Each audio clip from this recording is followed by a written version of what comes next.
दोस्तों साथियों, जैसे मैंने बताया था कि जो है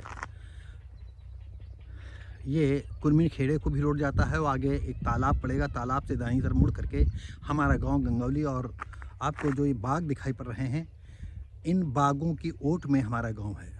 और जो इस सड़क के आगे शायद कुछ घर दिखाई पड़ रहे होंगे, वो गांव का हमारे खेड़ा है। हमारे गांव में कम से कम 6 गांव लगे हुए हैं और इस 6 गांव में पासी बाहुल्य इलाका है, लेकिन प्रधान पासी लोग कभी नहीं बना पाए हैं। खैर, ये राजनीति की बात है, गांव समाज की बात है। हम आपको जो है अब ये पेड़ आपको दिखा रहे हैं। तो दोस्तों साथियों, ये जो आप देख रहे हैं सागौन के पेड़, जैसे हम इसके पहले भी बता चुके हैं। और ये खेत जो है आप देख रहे हैं, ये सरसों के खेत हैं, बिल्कुल पकने वाले हैं।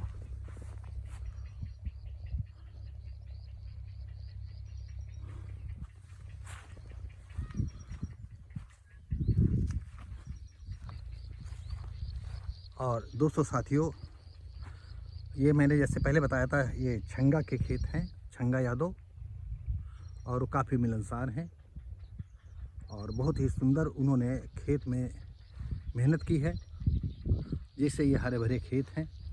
तो दोस्तों साथियों, हम आपको जो है अब अपने खेतों की तरफ चल रहे हैं।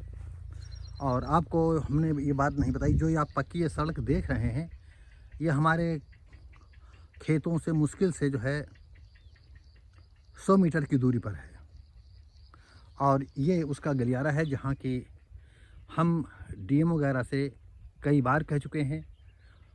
एक आयुक्त मैडम आई थी, उनसे भी मैं अनुरोध किया था कि हमारा ये गलियारा बहुत नीचे हो गया है, इसको दुरुस्तीकरण के लिए जिस विभाग से बनता हो तो माटी डलवा करके खरंजा लगवाया जाए।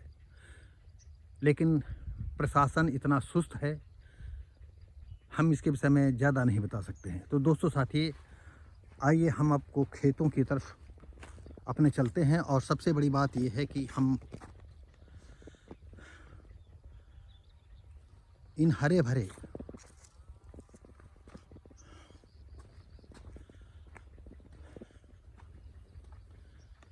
गेहूं के खेतों को देखिएगा। और इस गेहूं के खेत में जो है सामने मकान बना हुआ है।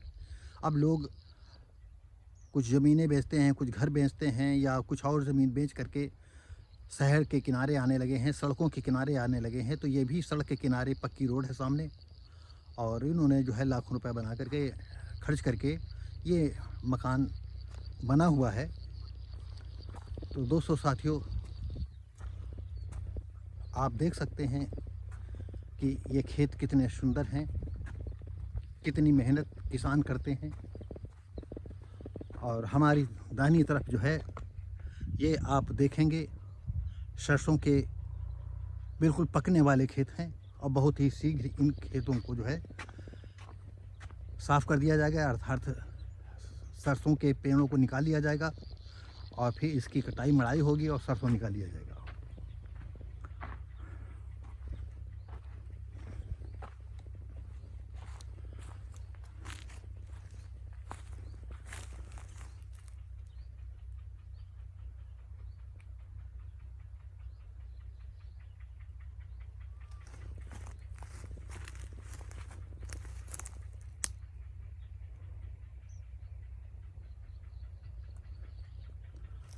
और हम अगर 5 दिन बाद आएंगे तो आपको ये जो हरियाली दिखाई पड़ रही है, अब खेतों की बिल्कुल हरियाली नहीं दिखाई पड़ेगी। ये मेरे परिवार के जो है बराती लाल हैं, एक महेंद्र कुमार असली नाम है, घर में बराती लाल कहते हैं। ये उनकी बांस कोठी है।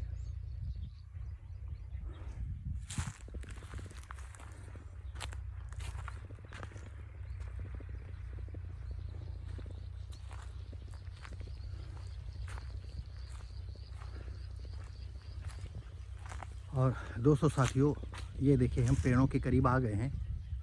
और ये जो झोपड़ी आप देख रहे हैं, एक ये झोपड़ी है और आगे वो एक झोपड़ी दिखाई पड़ रही है। इसमें रात में जानवरों से अपनी फसलों को बचाने के लिए किसान रात भर रहते हैं, दिन भर रहते हैं, और तब कहीं ये किसान अपनी इस फसलों को घर ले जा पाते हैं। और किसानों के लिए जो है कितनी मेहनत करनी पड़ती है, ये इसका एक छोटा सा उदाहरण है।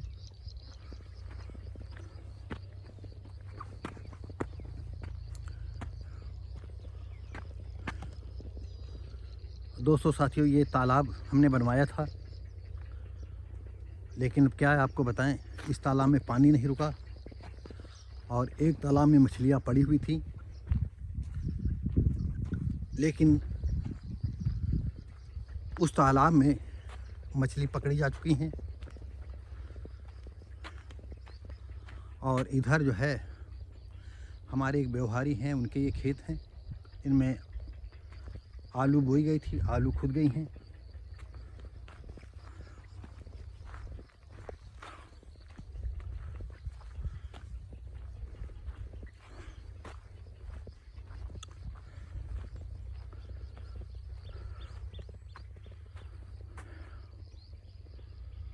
दोस्तों साथियों, ये सागौन के हमने बाग लगवाया था और अब हम इसको अतिशीघ्र कटवा देंगे।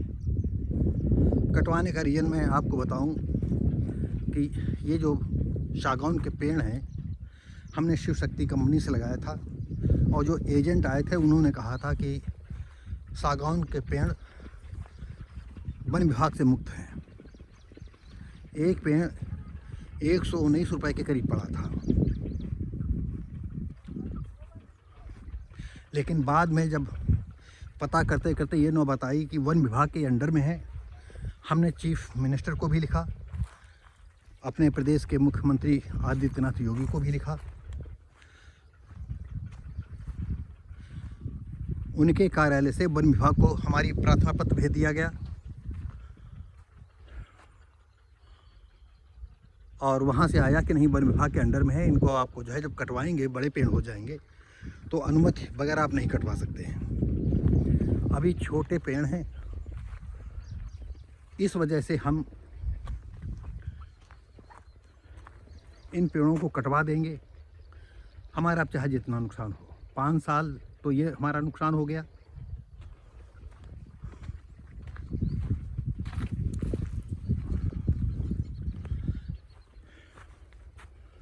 और दूसरी बात ये है कि हमने इसमें लाखों रुपया अब तक जो है 5 सालों में खर्च किया है। खाद, पानी, बीज, सिंचाई, पताई, इनकी निराई, गुड़ाई, कटाई, छटाई। लेकिन हमारी समझ में नहीं आता कि जो सरकार में लोग बैठे हुए हैं, अरे कोई पेड़ किनारे लगाया हो, यूं ही लगा दिया हो, उसकी अलग बात है, लेकिन जो बिजनेस तौर पर लगा रहा है किसान, तो ऐसे पेड़ों को सरकार को मुक्त कर देना चाहिए। और जबकि ठेकेदार लोग आते हैं और पेड़ जो है कटवा लेते हैं।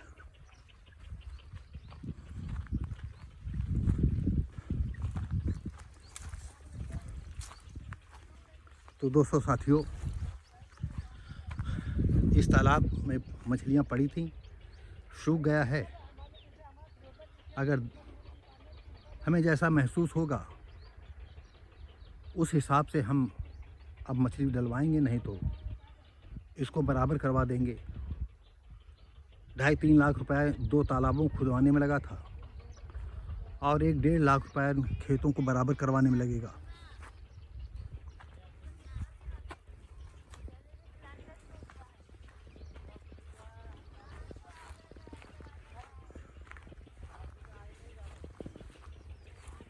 तो दोस्तों साथियों, ये हमारे 5 साल के करीब पेड़ होने वाले हैं और आप ये देख रहे हैं इन पेड़ों की ये मोटाई हो पाई है और इनकी डाल छटवाने में हमको हज़ारों रुपए खर्च करना पड़ेगा, तब हम डालें छटवा पाएंगे। और इस तरह से ये पेड़ 20 साल में तैयार होंगे।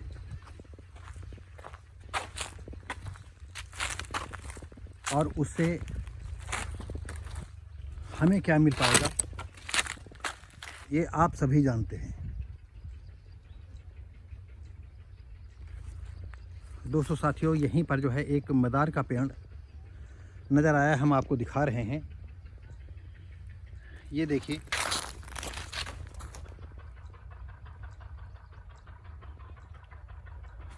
हम इसके विषय में नहीं जानते हैं कि इसमें क्या खूबियाँ होती हैं, लेकिन फिर भी हम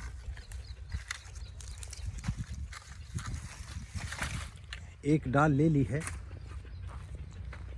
और इस डाल का क्या प्रयोग होगा हम नहीं बता सकते हैं। तो दोस्तों साथियों, ये देखिए सागौन के पेड़, कितनी लगन, कितने प्यार स्नेह से हमने इनको पाला था, लेकिन वन विभाग से हम अनुमति लेंगे 5-5, 10-10 पेड़ों की वो अनुमति में देंगे, और जितना हमने पैसा लगाया है और हमारे पास इतनी क्षमता नहीं है कि हम वन विभाग के ऑफिसों के चक्कर काटें, और इसके बाद वहाँ से आदेश ये होगा कि नहीं, हर पेड़ का हमको जो है 1500 रुपये जमा करना पड़ेगा, तो 5-5, 10-10 पेड़ों का हमें परमिट मिलेगा और हम तो उसी में खो जाएंगे। ये वीडियो बनाने का मतलब है कि ये हम चाहते हैं कि हमारा वीडियो ये YouTube पर आएगा और हम सीएम को लिखना चाहेंगे, बताना चाहेंगे कि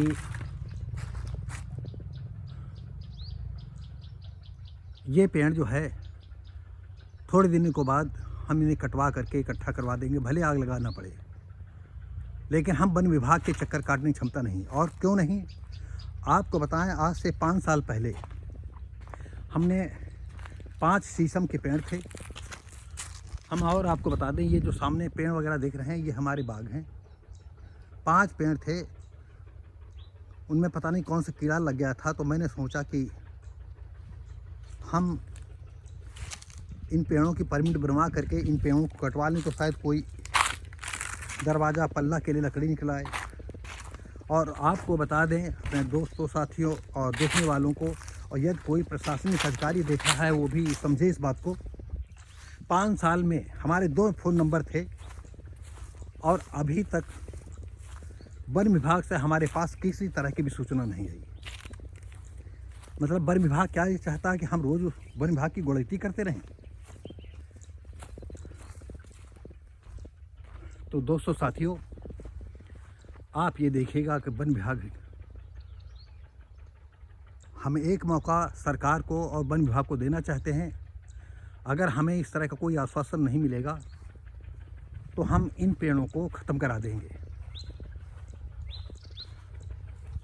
हम ये सोचें।